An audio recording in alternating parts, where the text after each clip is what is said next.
Okay, so for today's class, today is actually 2nd of December.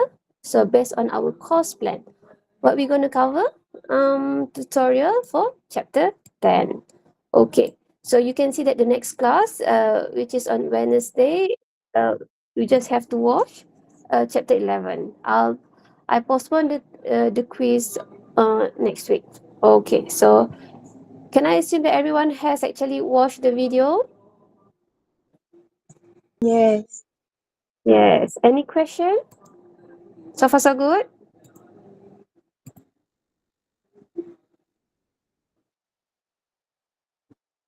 Yes, as well?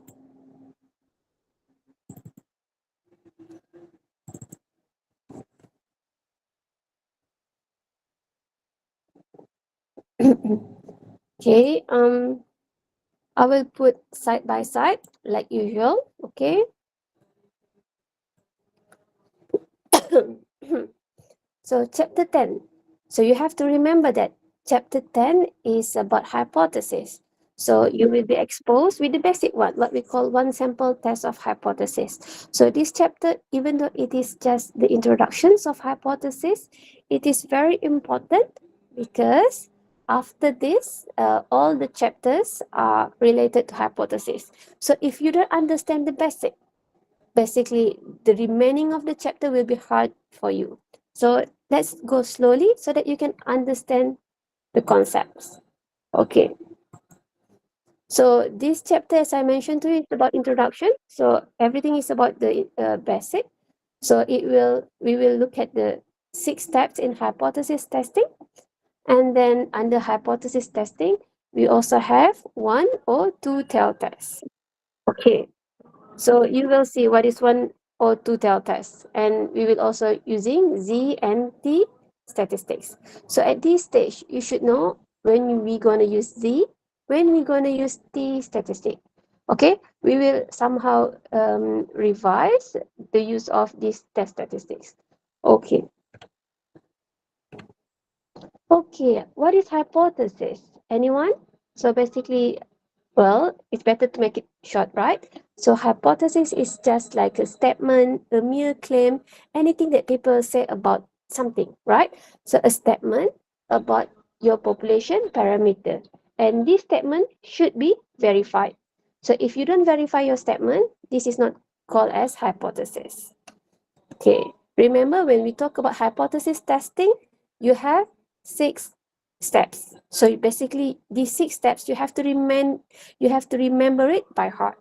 Okay. So what are the steps? So the first one is that, okay, before I'm talking about the steps, so you have to know when you talk about hypothesis testing, it's just a procedure. Remember you have 6 steps. Okay. To determine whether your hypothesis is a reasonable statement. Okay, what are the steps?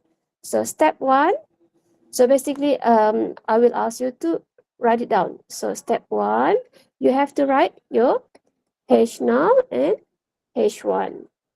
Okay, so normally the H0, this is what you call general statement.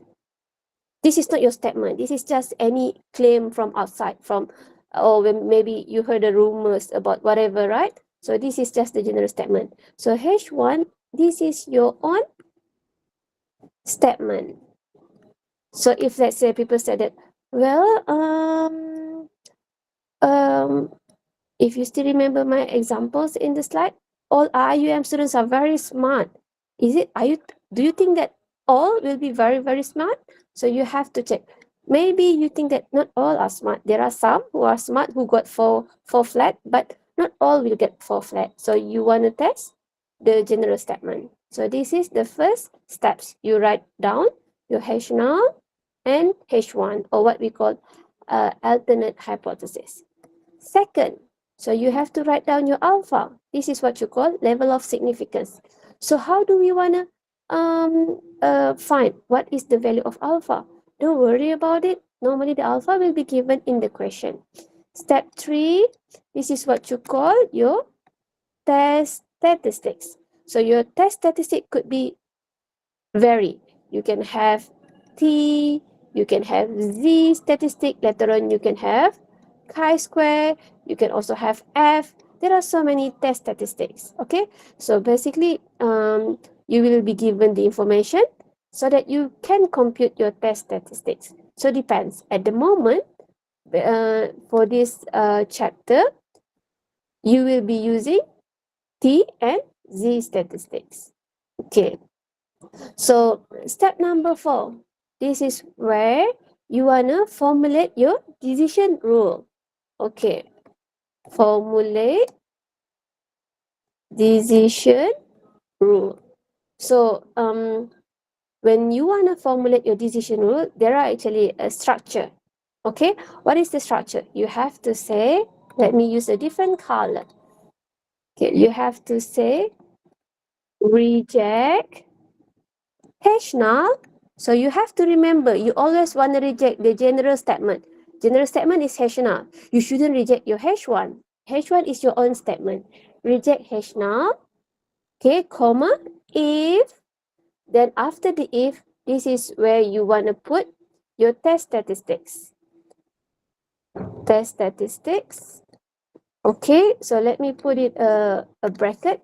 This is your test statistics. Okay, you can have Z, you can have T at the moment. Okay, and then if test statistic, so this is the sign. Let me write here, this is the sign. Okay, so the sign can be, could be bigger or could be smaller, depending on your H1. If let's say the H1 is less, then the sign here is less. If let's say the H1 is bigger, the sign here is bigger. If let's say the H1 is not equal, so you have two-sided, two-tail. So you can have bigger or smaller. And then after writing the sign, then you will put the value of your CV. So you know, we will learn how to find the CV from the T table. Okay? So this is your decision rule. But sometimes, to make your life easier, okay, in step number 4, I will ask you to draw or to find, of course, just find the CV value. Okay, so how you want to find the CV value? So normally I will ask you to actually draw a diagram. Okay, so what is the function of this CV? CV will tell you the rejection region. Okay, sometimes if let's say you are talking about one tail test, CV will be on the left side. Okay, this is one tail test. Okay, sometimes you also want to talk about one tail test, but your CV is on the right side. Okay, so CV here will tell you the rejection region. Okay. Okay, then number 5. What is number 5? You have to make a decision. So how you want to make a decision? Whether you want to reject or do not reject H0. Okay? So, if you want to make a decision, what you gonna do? You have to compare between your CV as well as your test statistic. You will compare these two information, CV and test statistics. Okay, if let's say your CV, remember rejection region is actually coming from your CV. If let's say your test statistic, step number 3, is outside your rejection region, this is your T, for example, or your Z. So you can say, do not reject your H0 because it is outside the rejection region. If it is inside your rejection region, you can say reject H0. Okay, and then what is the last step? Last step is you have to, this is what I write, step number 6, interpret your result. So if you want to interpret the result, the clue is that you have to read the question, what the question asks you. So just restate the question. Okay, so this is the what we call the general steps in hypothesis testing. So there are only 6 steps. Okay, you have to remember them by heart. But sometimes in the question, they will ask you another extra point, which is number 7. What is it? They ask you to find p-value. Okay, for your information, CV and P value are working similar way.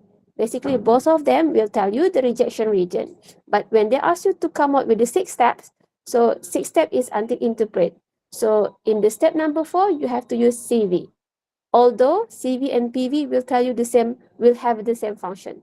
Okay, but you have to use CV for step number 4. Unless the question asks, find or calculate the PV, then this is like your step number 7. Okay, so let's move to the next one. Okay, so there are actually rules on how you want to come up with your, how you want to state your step 1, or what we call hash null or H1.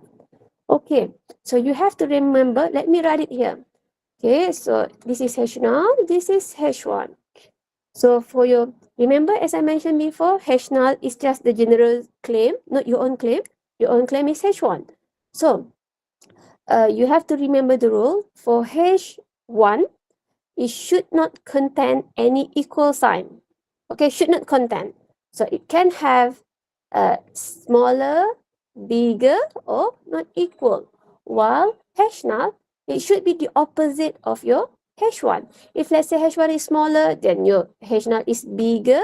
Remember, it's the opposite since H1 doesn't contain equal sign. So H null should contain equal sign. If H1 is bigger, so it's become smaller and equal. If H1 is not equal, then H null is equal. That's it. So you have to remember this rule. Sometimes the question may ask you, sometimes the question may give you H1, sometimes the question may give you the statement for H null. But you have to see, if let's say the question said equal, then you write your H null first. If let's say the question said difference or not equal, then you start writing your H1 first. Okay? So next, step 2. So I mentioned that this is your alpha. It will be given. Okay. Step 3. Okay. So step 3, this is the only formula that you're going to use. Remember, here you will compute Z or T. So for the Z, the formula is sample mean minus mu over sigma divided with the square root of n.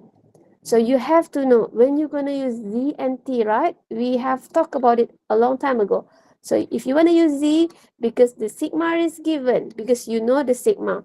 If you want to use T, they will give you, well, similar formula, but then you have here x bar, which is sample mean minus mu over, you have the small s, sample standard deviation over square root of n. But the formula are the same. Is the only difference is that the sigma and small s.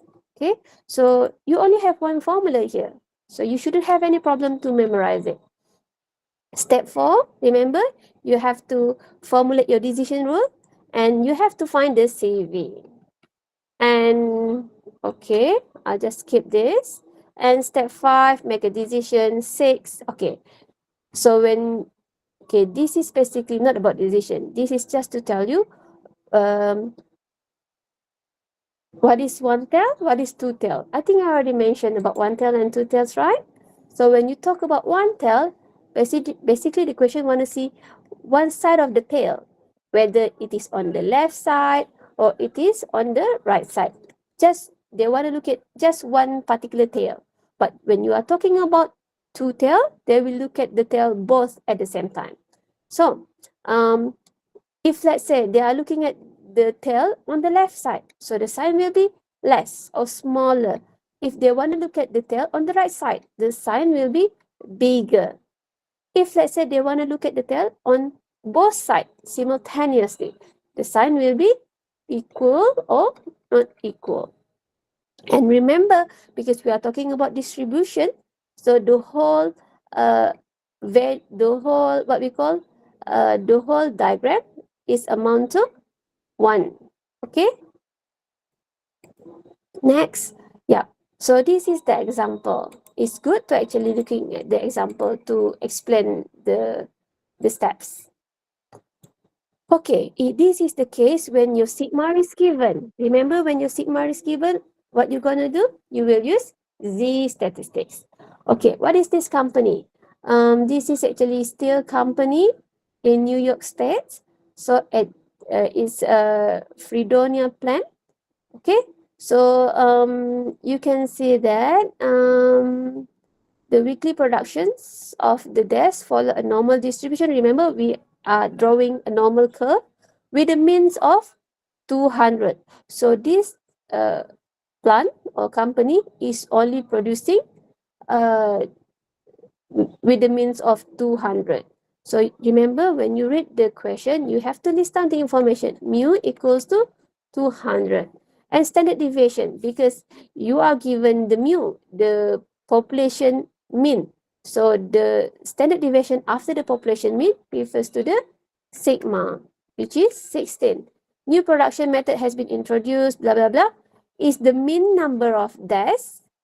Okay, basically, because this is just like the notes for you, right? So they should give you X bar as well as, okay, they have given to you alpha, which is 0.01 significant level. So alpha is given here 0.01. Okay, they should give you sigma, X bar 1, X bar as well as N. But somehow the informations are given later. But keep in mind, in the proper question, you will have all this information. Okay, so what is the question just now? Because how you want to formulate your step 1, H0 and H1, the question will tell you about the direction. Is the mean number? So what is the mean? We are talking about this mean, right? Is the mean number of desks produced different from 200? Okay, so different means not equal. So if you want to write the steps, so H0, H1. Okay, so you want to test the mean, right? So this is the mu. It says that different. So remember the rules of the H1, H0. If it is not equal, it should be your H1. So different not equals from 200. Since you know that the mu is not equal to 200 for H1, the H0 is just the opposite. Mu equals to 200. Okay, so this is like the first steps, easy. Second step, remember you just write down your alpha, 0.01. Can you imagine the hypothesis testing? You have 6 steps. And in the final exam, these 6 steps will give you 6 marks. So some of the students, they didn't really write down the steps, 1, 2, until 6. So what happened to you is that when you don't write the steps, most of you will miss step number 2. And this will give you 1 marks. So rather than missing out the marks, you better list them down. So step 2, just take from the question, your alpha. Step 3, remember this is your test statistic because your sigma is given. You are using Z statistic. So what is the formula of Z? Remember you have X bar minus mu over sigma divided with the square root of N. So they should give you X bar as well as the N. Okay, somehow they give you letter. Let me show the letter point, letter slide. Okay, so the mean number of desks produced last year. So this is from the samples. Okay, so 50 weeks because the plant was shut down 2 weeks for vacation. So 50 weeks. So weeks, this 50 is actually your N. So let me write it down here. This is your 50 is your N. What else? And then the mean number of desks is 203.5. So X bar 203.5. Now, when you have all this information, you are ready to compute your Z. Okay, you need this information or else you cannot compute Z. Okay, so given all this information,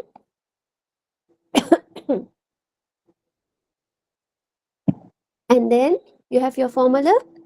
I assume that you know how to plug in into the formula. Remember, this is not something new for you. You have seen this formula in chapter 8. So you will get 1.547. Okay, done with this. Okay, right? So, okay, so what's next? Okay, next is step number 4. You can formulate your decision rule. What you're gonna do? Reject H null, comma, if. What is the next steps? After the if, you have to write down what kind of test statistic you are using. Z. So Z, and then what is the sign? Remember, when you talk about sign, you have to refer to your H1. So at the moment, your H1 is not equal. So this is two-sided. So two-sided, you have smaller and bigger because you are looking at two area. So if Z, so you can say smaller than, what is the next step? Your CV, right? We haven't found the CV yet. So keep it there. If Z smaller than CV, or Z bigger than your CV. So we will find the CV later on. Okay, once we have found the CV, then you just replace the value of CV. Okay, now, remember for step 4, I want to see the diagram so that you can see which area are we talking about, which is the rejection region. Okay, so you can draw as big as possible. Okay, so now, how to find the CV? Okay, so, well, I think I put the steps somewhere here. Yeah. So remember, what is the steps? For the CV, you have a proper steps. You have to look at T table, and then, so let me write it down here. So so that you can see, you will remember CV, the step is look at T table, and then level of significance for total. So, okay, let me write it down. Level of significance. Why total? Because this is actually I better use different color. Two tail because this is not equal. Remember, if let's say this is smaller or bigger, then one tail. You have to remember that. So for two tail, and then you go to your alpha. Okay, so what is your alpha? Your alpha is 0.01. Okay, so alpha, wow, this is smaller. Okay, let me make it bigger. So alpha is 0.01. And then next step, you will go to infinity. Okay, so why do you have to go to infinity? Because we are talking about Z. Okay, whenever you see that our test statistic is Z, you will always go to infinity. You don't really stop anywhere. Okay, so just go to infinity because when we are using Z, we know that, remember, when you are using Z, because you know that you know the population standard deviation. When you know the population standard deviation, so basically, you know the population mean, right? The mu. So we are assuming that whenever we use Z, we know the population. Population is a lot, right? You don't know how big it is because it is too big. Then just go to infinity. Okay, so now let's look at the table. Where is the table? What table is that? It's not Z table. It is T table. Where is the T table? So what is the step saying? I don't know whether this table is too small for you to see. Okay, I hope that you are using your laptop. It's better. Okay, it says that refer to T table, level of significance to tell. Okay, you can see in this table, wow, this is too small. Okay, so level of significance, one tel. If you can see my cursor, okay, this is the first one is one tel, the second one is two tel. That's why you have to be careful. Are we talking about one tel? Are we talking about two tel? Because they will give you different value. And then level of significance two tel. What is the alpha? The alpha is 0.01. 0.01. So you have to be careful because we have 0.01 and 0.10. Okay, so we are talking about 0.01. And then what's next? Go to infinity. Infinity means you have to refer to the second table. Okay, so level of significance to tail 0.01. Infinity is somewhere here. Level of significance to tail 0.01. Infinity is, this is infinity, if you can see my cursor. So we got 2.576. Okay, remember all the number will be positive in the table. So you will get your value for your CV. Where is my cursor? Your CV equals to 2 point what? 576, right? 576. Okay. So now, at the moment, it is because you are taking it from the table. The table will give you all positive number. But remember, when you want to find the value of CV, you always see, you can see my arrow, you always have to see the sign of your H1. If let's say H1 is two-sided, so your CV will be plus and minus. If your H1 is bigger, your CV will be positive. If your H1 is less, your CV will be negative. So at the moment, okay, let me write down the CV. Remember, CV will tell you the rejection region. So what is the value of CV? So it is two-sided to tell. So you have negative 2.576 and then plus 2.576. Okay, so this is step number 4. Step number 5, you have to make a decision. So how you want to make a decision? You have to compare. I prefer to use different color. You have to compare your CV as well as your Z statistics. Okay, so where is your Z statistic? That's why when you want to make a decision, you have to look at your diagram. There is a purpose of having this diagram. So your CV will tell you rejection region. So where is your Z? Your Z is positive 1.547. So remember, in the middle is 0. So where is this 1.5? Is it inside or outside? So inside the rejection region or outside? So you can see your rejection region starting from 2, but your value for Z is 1. So somehow your Z is here. It is outside the rejection region. When it is outside the rejection region, what will you say? Do not reject H0. If it is inside the rejection region, then you can say reject H0. And then now you do not reject H0. The last step, you want to interpret. So you have to refer to your question. Remember, at the moment, you do not reject H0. So I will write it here. So this is your H0. So you cannot reject H0.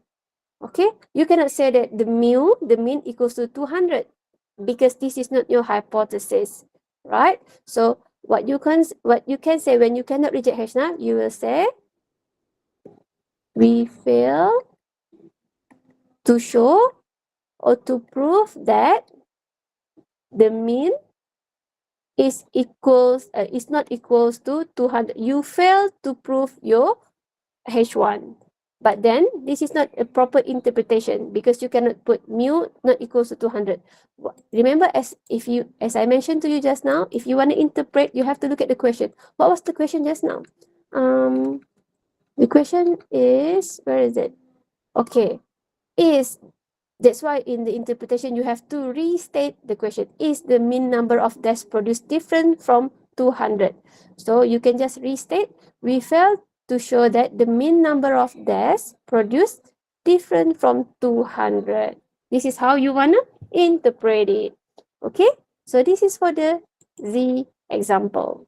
Okay, so now I'll move to okay, I also give you the proper steps in the slide as well. Okay, so this is the p-value. You also have to know how to actually compute the p-value. Sometimes I will ask you, compute the p-value in addition to your 6 steps. So p-value will also have the same function as your CV. The only difference is that if you are using CV, it will compare.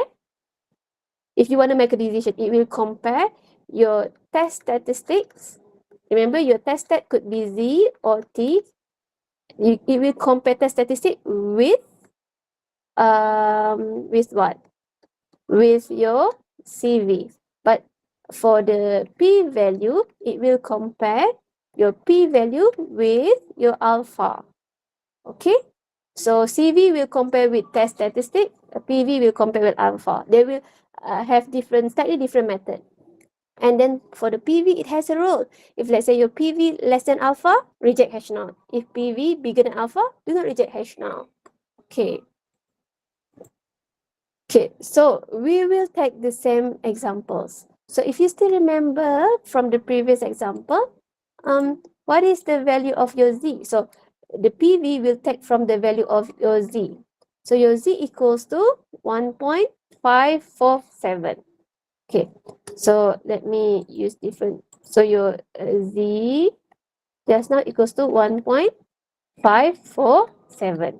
So what you're going to do, if you want to use PV, you have to round it up into 2 decimal point. So you will get 1.455. Okay, so this is the 2 decimal point. So next is that you have to look at the Z table because we are talking about Z after all, right? So look at the Z table. Where is the Z table? It is on top. Where is 1.55? This is 1.5 and then 5. The value is 0.4394. So 0.4394. Okay. Well, you know that it is also similar to, let me use different color, to your CV. So you have to draw your diagram. So the middle is 0. Okay. So this is two-tail after all, right? So you have two-sided. So this side and then this side. Okay. The value that you found here, so this rejection is actually your PV. This is your PV. So the value that you have found there is not in the rejection. This value is actually here. So your PV is in the rejection 1. So can you find the PV? Of course. Remember the rule of the distribution? Half of this diagram will give you 0.5. So how to find the PV? You will take 0.5 minus 0.4394 and then you will get the value about 0.0606. But this is just one PV. Remember when you are talking about two-tail, you also have another PV. This is the second PV. So how to find these two value of PV? Just multiply with 2. Or you can take 0.0606 plus the same number. So the PV is equal to 0.1212. If let's say you are talking about one tail, so you don't really have to multiply with 2. You multiply with 2 because you are talking about two tail. This is how to find the PV. Okay, so this is the case if let's say your PV is coming from Z. If your PV is coming from T, you shouldn't look at the Z table. You have to refer to T table. Okay, so now, okay. Let's move to the next one. If let's say I'm going too fast, you have to let me know, okay? Okay, so this is the T formula I did mention to you. The only difference is the small s. Okay, now this is the examples of T. Okay, you can see that this company, insurance company, claim the mean cost to process a claim is, okay, you can see that they give you the mu equals to 60. Blah blah blah. In an industry comparison showed that show this amount to be larger than most of the insurance company. Well, larger. Okay. Let's see. So the company institute cost whatever. A random sample was taken of 26 claims. So this is your sample. So n is given 26 to process last month and the cost process blah blah blah at the 0.01. So alpha is given 0.01. Is it reasonable to conclude? Remember, when you want to come up with your own hypothesis, which is H1, normally the question, you can find the clue from the question. Is it reasonable to conclude the mean cost to process a claim is now less than 60? So write it down. Maybe we're going to use different color. So 1, H0, H1. So you're talking about the mean, right? Is it reasonable to conclude the mean? So mu is less. So less than how many? 60. Because you know that your H1 is mu less. So it should be the opposite and content equal sign. Bigger equals than 60. So basically by writing this, you already got 1 marks. Okay.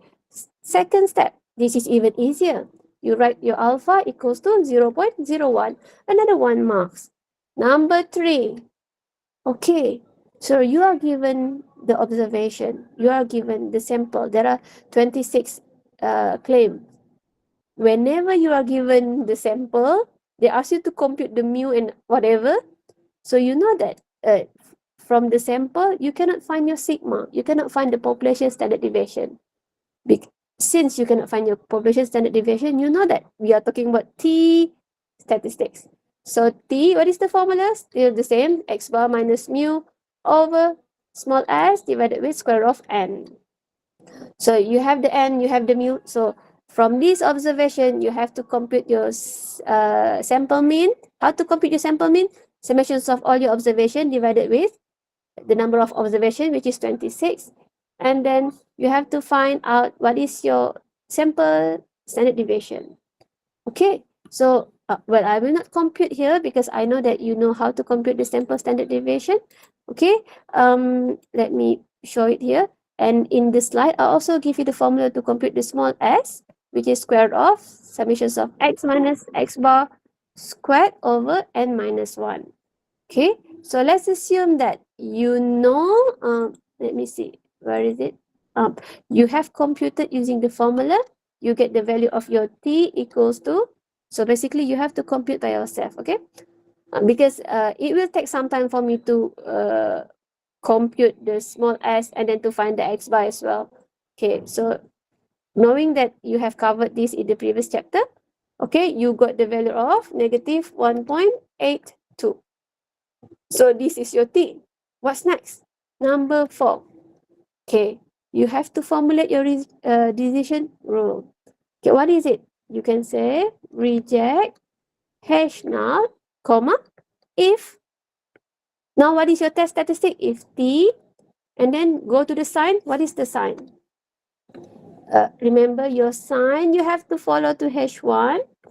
So if T, the sign of H1 is smaller, okay, and then what's next? After your test statistic and the sign, you have to find the value for your CV. Okay, so the next one is your CV. This is the value of your CV. So we have to find the CV. Now your CV, I think we have discussed how to find the CV, right? Okay, what is the steps to find the CV? Okay, let me write it here so that you will remember. To find the CV, okay, you will refer to, let me write it here. CV, refer to T table, and then next, this is, if you can see less or bigger, this is one tail. One tail test, and then your alpha equals to what? Alpha equals to 0.01. And then what's next? Because this is T. So T, you have to look at the degree of freedom. Degree of freedom, so the formula of degree of freedom is n minus 1. So your n just now is 26. So n minus 1, 26 minus 1, you have 25. And then that's it. That is the steps. You don't have to go to infinity. So let's see. From these steps, okay, you to find the CV, you have a proper steps. Okay, this is Z table. Okay. What is the instruction just now? Refer to T table, and then because this is one tail, so you have level of significance one tail. You don't go to two tail. So after one tail, your alpha is 0.01. So 0.01 is here. If you can see my cursor, and then what's next? 25. Go to 25. 25. You will get the value of your T equals to, your CV is 2.485. So you will get 2.485. Are we done? No, we are not done yet because you have to remember the value in the table will always be positive. So how to know the sign of your CV? Again, you can see my cursor. Look at the sign of your H1. H1 is less. So your CV will be negative. So this is the common mistake by the students. They always put positive, but they forgot the sign of the CV will always follow the H1. Okay, now you have the sign. What's next? Draw your diagram as big as possible. So we are talking about one tail, right? And it is on the left side. So in the middle is 0. So this is 0. So this is your rejection region, which is negative 2.485. Okay. Now, where is your t value? T is negative 1.82. Okay. So for the left side, so you have 0 and then negative 2, 2.485. So negative 1 is actually outside. So you can write here, this is your T. Your T is outside the rejection region. Okay, it is not inside. When it is outside, what is the next step? Number 5, you have to make a decision. What will you say? Do not reject your hash now because it is outside rejection region. Step number 6. Now you have to interpret. How to interpret it? Because you cannot, let me use different color. You cannot reject this hash not. So remember, you have to say, we fail to show or to prove your hash 1. To prove mu less than 60. So you shouldn't write mu less than 60. You have to restate the question. Okay? Well, that is the 6 steps. If let's say the question asks you to find the PV. Now, remember I mentioned to you previously we find the PV using Z statistic. If you want to find the PV using T statistic, it has a slightly different way because now you are referring to T table because you are using T statistics. So you have to go to T table. Okay. So PV, let me write it here. This is step number 7. Okay. So previously we used T value, right? What is the T value just now? T, where is our T? This is Z. Where is our T just now? T is equals to negative 1.82. Don't worry about the sign. 1.82. So T negative 1.82. Okay. So what is the steps to find the PV for T? Okay, you have to refer. Remember, this is T. You have to refer to T table. Okay. Okay, so T table. Where is the T table? Where is it? Where is it? Okay, so this is your T table. Okay, so for the T table, then let me write it here. Refer. This is refer to T table, and then what is your DF? Remember, DF is n minus 1. Your n is 26. Minus 1, 25. So 25. So 25. So where is 25? Oh, this is 25, right? Okay. So what is the value of your T? Your T is actually 1 point. Let me use different color. 1.82. So among these 25, where is 1.82? So you have a few values. So 1.82, you don't have the exact 1.82. What you can have, 1.3 is smaller than 1.82. 1.7 is also smaller. 2.06 is bigger. So 1.82 is between 1.70 to 2.06. So basically, you don't have the exact 1.82, but it is between 1.70 to 2.0. So basically, it is between 1.708 to 2.060. It is between this. So what is the value of this alpha? So you have to go up, go up, go up. Okay, remember this is about, is it 2 tails or 1 tail? It's a 1 tail, right? So if it is 1 tail, go to 1 tail. So the value is this one. So your P value is actually between 0.05 to 0.025. This is your P value.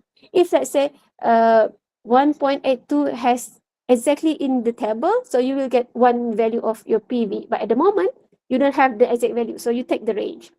Okay. So now, how you want to decide? Remember, if you already get your PV, you will compare with your alpha. So which one is bigger, which one is smaller, then you can look at the rule later on. Okay, this is the notes. Okay.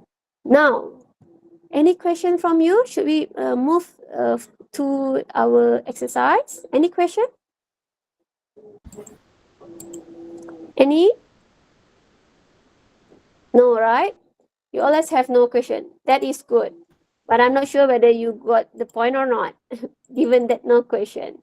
Okay, so um okay, this is chapter 10. Chapter 10. Let's go to page number 378. 378. Any question from you guys?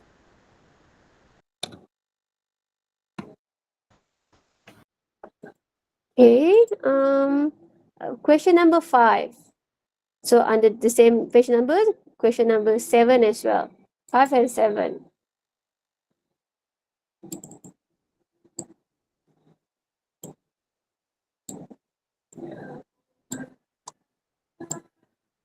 Okay, I'm not sure. I hope that this is big enough. Okay, 5 is here. Where is it? Okay. Now that you know that there are 6 steps, and then when the question asks you about the PV, you have 7 steps. Let's look at the question. The manufacturer. So the tricky part in hypothesis testing is not about how to write down the step. The steps are static. As long as you remember the step, you are safe to go. The tricky part is that how to come up with the first steps. How to identify what are the H1. Okay, so and then the second one, what kind of Z or T test are we going to use? Okay, so the manufacturer of this steel, blah blah blah, claim that the mean mile age, the tire can be driven. Okay, so you can let me write it here. Mu equals to, what is the mu? Can I hear some voice? Have you done the exercise? Mu equals to mu. What is the mu? 60,000. Okay. Assume the mile age, blah, blah, blah, follow the normal distribution and the standard deviation. So you are given the mu, which is 60,000. And then after the mu, you are given the standard deviation. So this is sigma. Okay. 5,000. Okay. And then the company bought 48 tires. The tires. So this is your N. Right?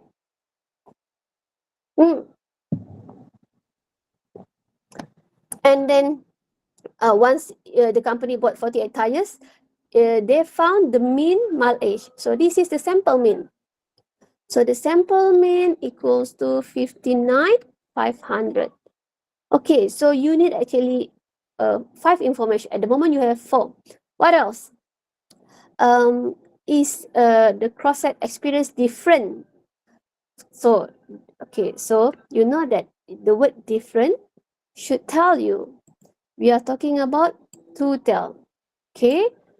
Okay, when you answer the question of hypothesis, you have to think first, is it one-tail or two-tail test? Now you know that this is two-tail. Okay, then where is it? And then second, you have to know whether we are talking about Z or T statistics. So you have to keep this in mind. Okay, so is the cross-sect experience different from blah blah blah at the 0.05? So you are given the alpha equals to 0.05. Now, you know that this is different. It will be two-tail, and then you know that you are given the sigma. This will be Z. So once you are, or you have identified this is two-tail, this is Z, let's go and do the hypothesis testing, right? Okay. So need a bigger space. Okay. So can someone help me? So step 1, you have H0, H1. So to find the H1, you have to look at the question. Is the cross-sect experience different from the claim? What is the claim? So we are talking about the mu, right? The claim says the mu is actually 60,000. But then when you look at the word different, so your H1 not equals to 60,000. And the H0 just follow mu equals to 60,000. Okay, this is first. Second, alpha, as alpha is given. Don't forget this alpha. Many of you will forget this alpha. It will give you 1 mark. Number 3, z. So what is the formula of z? You should remember this: x bar minus mu over sigma divided by square root of n. So your what we call your x bar is 59. 500 minus mu 60,000, and then over your sigma is 5,000 over square root of n 48.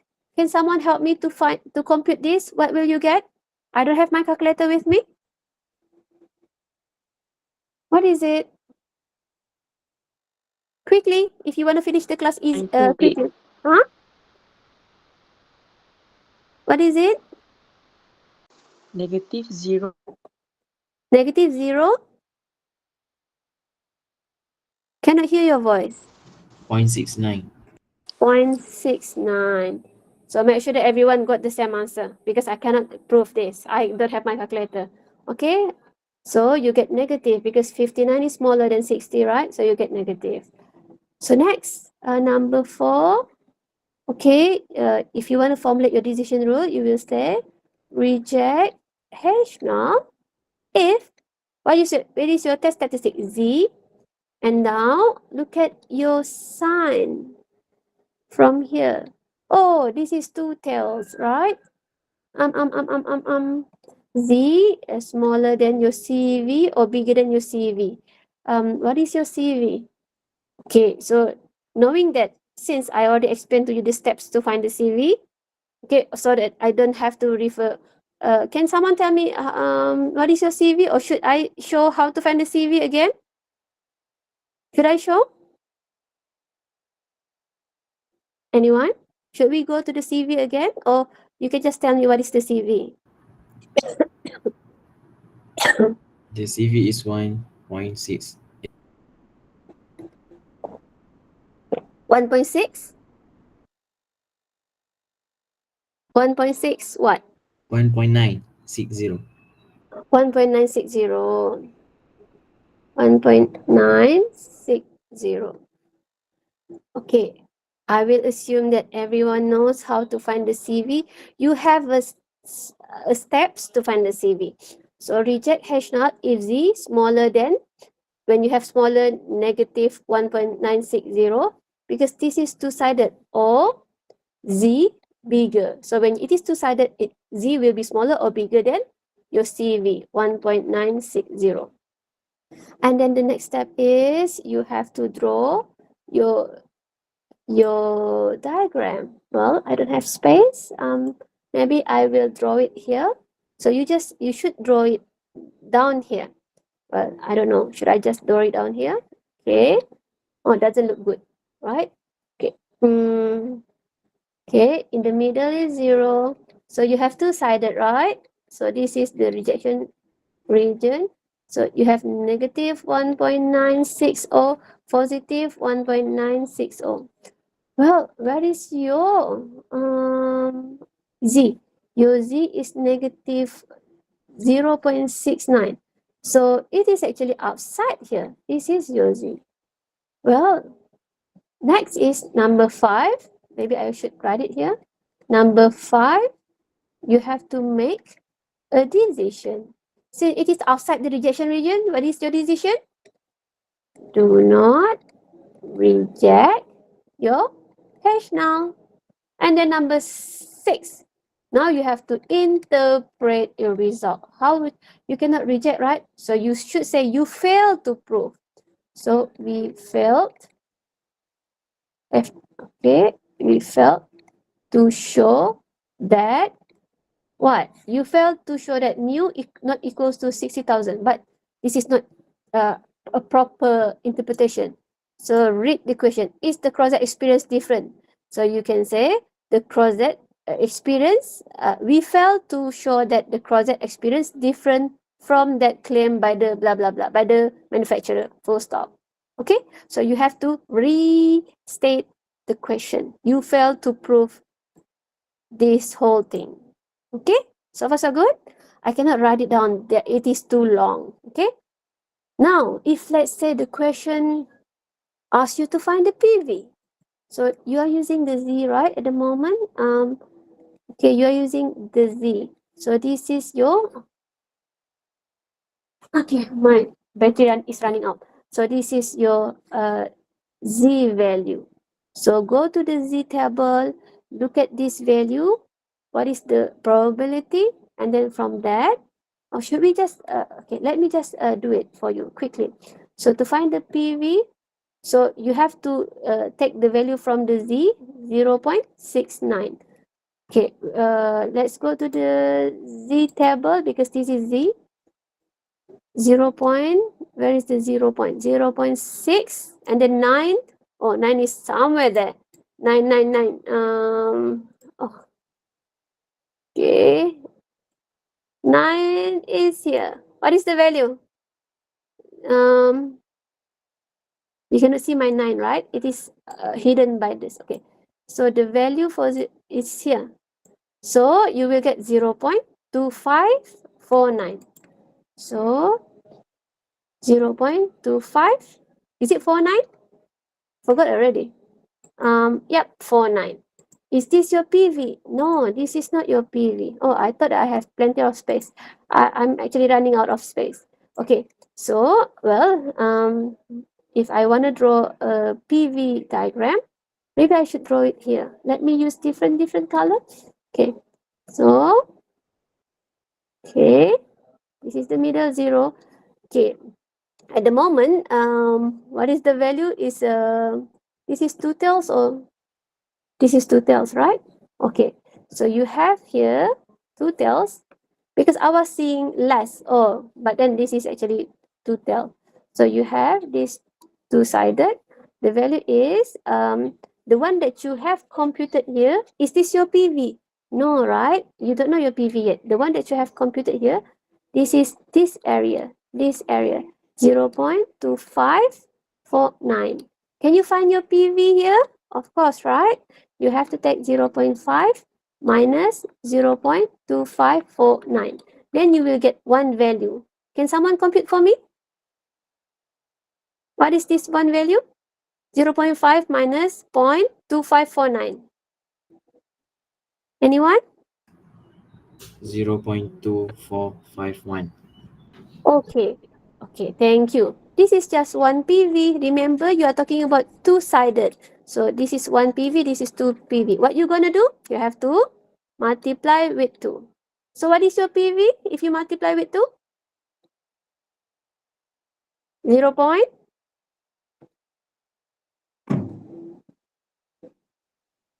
Anyone? 0 point? 4. 0.4? 4902. Okay, so this is your PV. So if you want to decide whether reject or not reject, the PV value here, you have to compare with alpha. Okay, so what is your alpha just now? 0.05, 0.0. So your alpha is smaller than PV. Basically, you can say that PV bigger than alpha. What does it say? If PV bigger than alpha, you will say do not reject. So basically, the decision from PV as well as CV will be the same. Okay. So that is the first example, the first question. Can we go to the next question? So far, so good? Yes. I'm running out of the empty sheet. Oh, okay. Is this the right one? I think I clicked something else. Okay, painting. Quick. Okay, so what is next? Question. Oh, this is question 7. Question 7. Where is the question 7? Oh, it's somewhere here. Okay, a recent national survey found that high school students wash an average. So sometimes, okay, because this is from the textbook. I mean, this is for our exercise. But in the exam later on, they will not tell you average is actually mean. So by looking at this, the word average, you should know we are talking about the mean. an average of, okay, so write it down. This is recent national survey. So the mean is actually mu, 6.8 DVD per month. Oh, who are watching DVD at this year, right? At this era. You are watching what? Netflix, isn't it? So they're watching 6.8 with the population standard deviation. Even though they didn't put here population standard deviation, but because you know that 6.8 here is your mu. So the word of standard deviation after the mu is actually referring to population. Okay, so your sigma is given, which is 0.5. Distribution, of course, will follow your normal distribution. What else? A random sample. So what is that? 36. This is your n equals to 36. And then you have your sample, and then you found the mu, the mean, and is actually 6.2. So your x bar here, because it is coming from your sample, 6.2 at the 0.5. So your alpha. So basically, when you read the question, when you read the information, you should know there are mu, there are sigma, there are n. Okay, there are alpha as well. 0.05. How many information do we have? We have 5. Now you are good to go. But then, remember, as I mentioned to you, you have to think about 2 questions. What is this? The first question, is it 1 tail or 2 tail? Okay, how do you know? You have to read the question. Can we conclude that the college students watch fewer? Fewer tells you that it is less. Less is 1 tail. So first, it is 1 tail. Second, this is tail. Second, is it Z or T? You already have the sigma, so this should be Z. Now that you know that you have 1 tail and Z, let's proceed with your step 1 until 6. Okay, or until 7 if you want to find the PV as well. But sometimes depends. If let's say the question didn't ask you to find the PV, don't find the PV. Okay. If let's say the question asks you to find the PV, then you should find the PV. Okay. So okay. Let's just look at the first part of it, because normally the first part, the first steps are a bit confusing. Okay. So you have H now, H1. We are talking about mu, right? So you want to test mu. How to come up with your H1? Look at the question. Can we conclude the college student watch fewer DVD? Okay, fewer. So mu is actually fewer than 6.8. And then H null is easy. Just the opposite and equal sign, bigger or equals 6.8. Okay, this is another part that many students get it confused. You have 2 mean. You have 6.8 and then 6.2. So you may be confused. Should we test mu less than 6.2 or mu less than 6.8? Remember, you always want to test the general claim. You always want to test the mu. So that's why you take 6.8. You don't want to test the mean for x bar. This is sample mean. You will always test this value. Okay? So this is the tricky part. Sometimes students get confused. Okay, now that you have step 1, you should be able to come out with step 2, which is your alpha is given. Step 3, you will use the Z formula. Okay, once you have this information, you can compute your Z. Step 4, you have to formulate your decision rule, and then you will draw your diagram to find whether your Z is falling under rejection region or not. Step 5, what is step 5? You make a decision. And step 6, you will interpret the result. Okay, so you want to go all the steps, or this is fine? Because I have gone very slow in explaining Z and T example. Okay, at the moment we have covered the Z exercise. And in this case, this is also Z. It is the same thing, right? So the same step with the previous one. Okay, so I will leave it to you because we have covered this. So the last part, the exercise is for the T. Where is it? Page 387, question 19, 387. 387. 19. So basically, you should expose yourself with various questions so that you know how to solve it, how to identify them. Okay, 19, right?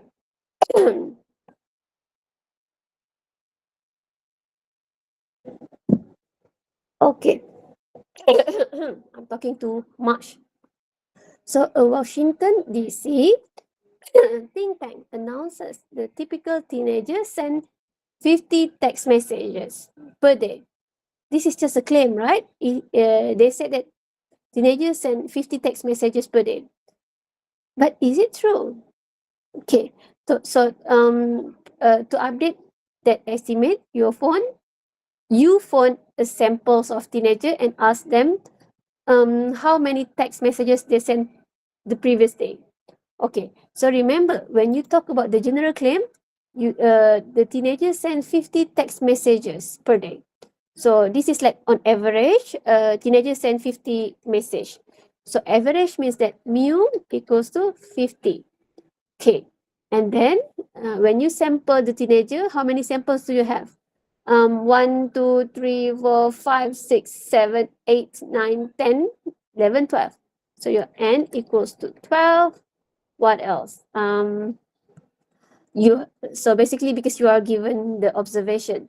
So from this observation, you have to find your x bar. How to find the x bar? Summations of all this number of all these observation divided with 12. So you will find the x bar. And then of course, because this is the sample, right? Sample mean. So you will find the sample standard deviation. So you have to compute it.